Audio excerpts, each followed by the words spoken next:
Dalam nama Bapa dan Putra dan Roh Kudus. Amin.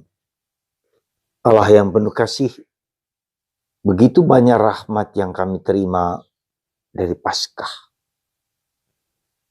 Hidup kami diubah dari manusia lama ke manusia baru. Kami diberi kemampuan untuk hidup sehati, sepikir, sejiwa.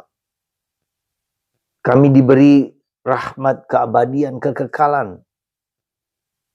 Dan masih banyak lagi karena Kristus ada di tengah-tengah kami. Bantu kami ya Bapa, supaya perubahan dan pertobatan itu sungguh nyata dalam diri kami.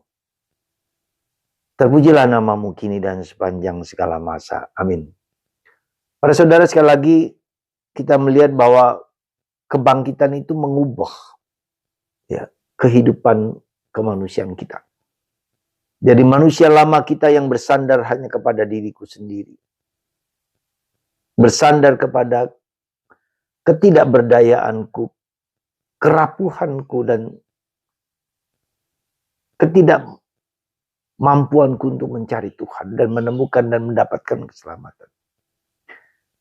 Tuhan dengan kebangkitan itu mengubah manusia yang mati, ya, Yesus yang mati bahkan masuk ke neraka untuk membawa manusia-manusia yang ada dalam penderitaan abadi itu kepada kebangkitan kehidupan.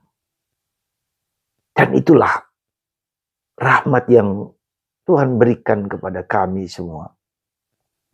Karena itu para saudaraku, mari kita menyelami dan merasakan dan menjadi manusia baru itu seperti apa. Ya, disimbolkan dengan percakapan dialog, diskursus antara Yesus dan Nikodemus, di mana kita menjadi dilahirkan kembali, yang secara konkret berupa baptisan baru.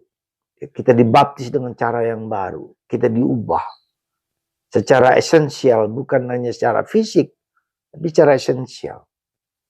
Dan itulah yang ingin Tuhan berikan kepada kita, supaya kita mendapatkan apa yang penting dan perlu bagi kehidupan kita, itu keabadian, kekekalan. Kita tidak cukup hanya menjadi manusia yang seperti kita sekarang, ada kekekalan, ada keabadian, ada kehidupan baru yang berbeda dengan kehidupan di dunia ini. Itulah, semoga dengan Paskah ini kita diilahikan. Sekali lagi kita diilahikan, kita diangkat ke tingkat yang lebih tinggi daripada sekedar manusia biasa.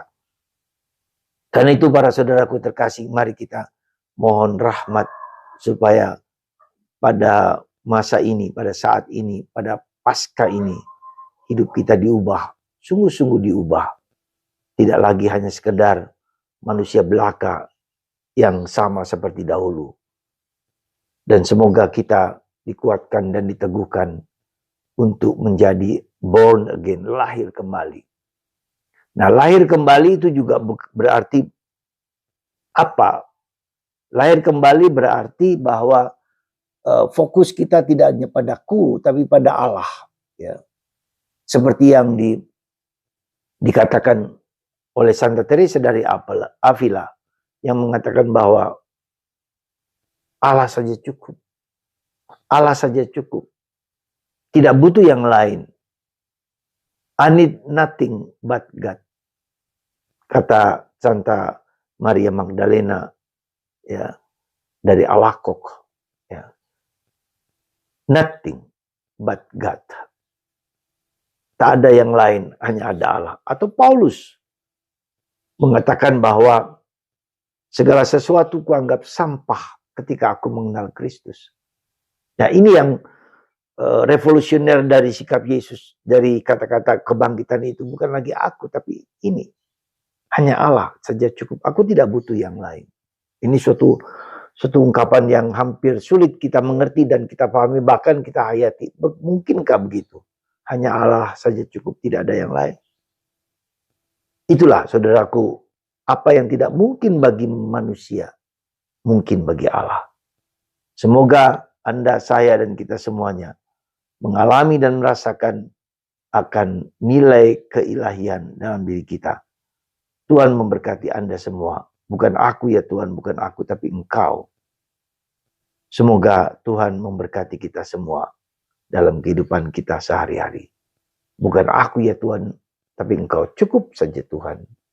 Tidak ada yang lain. Mungkinkah itu? Semoga nilai Kristus, nilai keabadian, kita mohonkan dan kita dapatkan dari Tuhan Yesus. Tuhan berkati Anda semua, Bapa, Putra, dan Roh Kudus. Amin.